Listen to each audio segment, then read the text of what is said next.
آپ کی چند غلط بیانیوں کا جواب دینے سے پہلے آپ کو جماعت بندی اور امارت کی اہمیت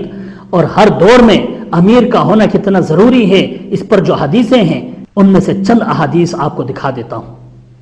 بلکہ اپنے سامعین کے سامنے اس کو پیش کرتا ہوں تاکہ مسئلہ پہلے سمجھ میں آ جائے، کیونکہ آپ نے تو ساری حدیثیں ہضم کر دی ہیں، کوئی حدیث آپ نے پیش نہیں کری اور حق کو چھپاتے ہوئے صرف ایک دو حدیثیں اپنے معنی میں ڈھال کر اپنی مرضی کی عوام کے سامنے رکھیں، اور آپ نے اپنے بیان میں بار بار اس چیز کو ثابت کرنے کی ناکام کوشش کری کہ جب تک پوری دنیا کے مسلمانوں کا یا ان کا تسلیم کردہ امیر نہ ہوگا تب تک امیر ہو ہی نہیں سکتا۔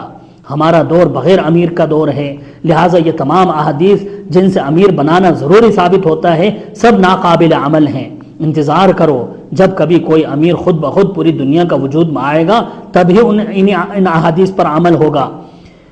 اس کے لیے کوششیں کرنا بیکار ہیں۔ وہ جب آئے گا تب آئے گا، اس کے لیے ماحول بنانا ہمارا کام نہیں ہے، یہ غیر سلفی چیز ہے، منہج سے ہٹی ہوئی چیز ہے۔ آج ہمارے پاس بیعت کا نظام قائم ہو ہی نہیں سکتا، شرعی عمارت قائم ہو ہی نہیں سکتی، وغیرہ وغیرہ۔ انا للہ و انا الیہ راجعون۔ افسوس، صد افسوس، فلیبکی علی الاسلام من کان باکیا، جس کے دل میں درد اسلام ہے اس کو چاہیے کہ اسلام کی نازک حالت پر زار و زار روئے، کیونکہ جن مسائل کو شریعت محمدیہ نے ان پرزور الفاظ میں بیان کیا کہ بیان سے باہر ہے، جو بالکل واضح الفاظ میں ہیں، ان کا آج بے دھڑک انکار کیا جا رہا ہے۔ کیا مسئلہ امامت اہم مسئلہ نہیں ہے؟ کون نہیں جانتا؟ کون یہ کہہ سکتا ہے کہ اسلام میں اجتماعیت اور جماعت بندی کی اہمیت نہیں ہے؟ بے شمار احادیث اس پر شاہد ہیں، پھر کیا وجہ ہے کہ اس کا انکار کرتے ہوئے یہ کہا جائے کہ ہمارے زمانے میں کوئی امام نہیں ہو سکتا؟ یوں ہی ہاتھ پر ہاتھ رکھ کر بیٹھے رہو، ان احادیث پر عمل ہی نہیں ہو سکتا جب تک کہ خود بخود کوئی پوری دنیا کا امام نہ بن جائے، یا عوام الناس کو دھوکہ دینا نہیں تو اور کیا ہے؟ سب سے پہلے اللہ عز و جل اور پھر اس کے بعد آپ خود جانتے ہیں اچھی طرح سے کہ اہل اسلام میں رخنہ اندازی کون کر رہا ہے اور کس نے کی ہے۔ کیا جماعت بندی اور متفق ہو کر ایک امام کے ماتحت رہنے کا نام رخنہ اندازی ہے؟ اگر ہے تو سب سے پہلے رسول اللہ صلی اللہ علیہ وسلم اماموں کے امام اور آپ کے بعد جتنے ائمہ ہدی ہوئے ہیں سب کے سب نعوذ باللہ آپ کے نزدیک رخنہ انداز تھے، کیونکہ ان سب نے جماعت بندی، اتحاد و اتفاق کی جانب لوگوں کو بلایا تھا، اور یہی مسلک مولانا عبد الوہاب محدث دہلوی رحمۃ اللہ علیہ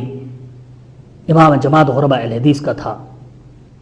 حالانکہ اصل رخنہ اندازی تو یہی ہے جو آپ بغیم بینہم کی وجہ سے کر رہے ہیں۔ کسی طرح مسلمانوں کا کلمہ ایک نہ ہو جائے، ایک شخص عالم باعمل کے ماتحت ہو کر شریعت محمدیہ صلی اللہ علیہ وسلم کی تعمیل نہ کرے، ہر ایک شخص شتر بے مہار کی طرح منتشر رہے۔ لیکن سچ ہے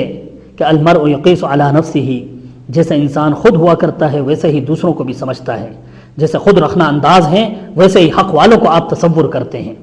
آپ نے ان احادیث میں سے جن سے ہر زمانے میں امیر کا بنانا واجب ثابت ہوتا ہے، ہر مسلمان کو امیر کے ماتحت رہنے کا حکم ہے، ایک بھی حدیث عوام کے سامنے پیش کیوں نہیں کری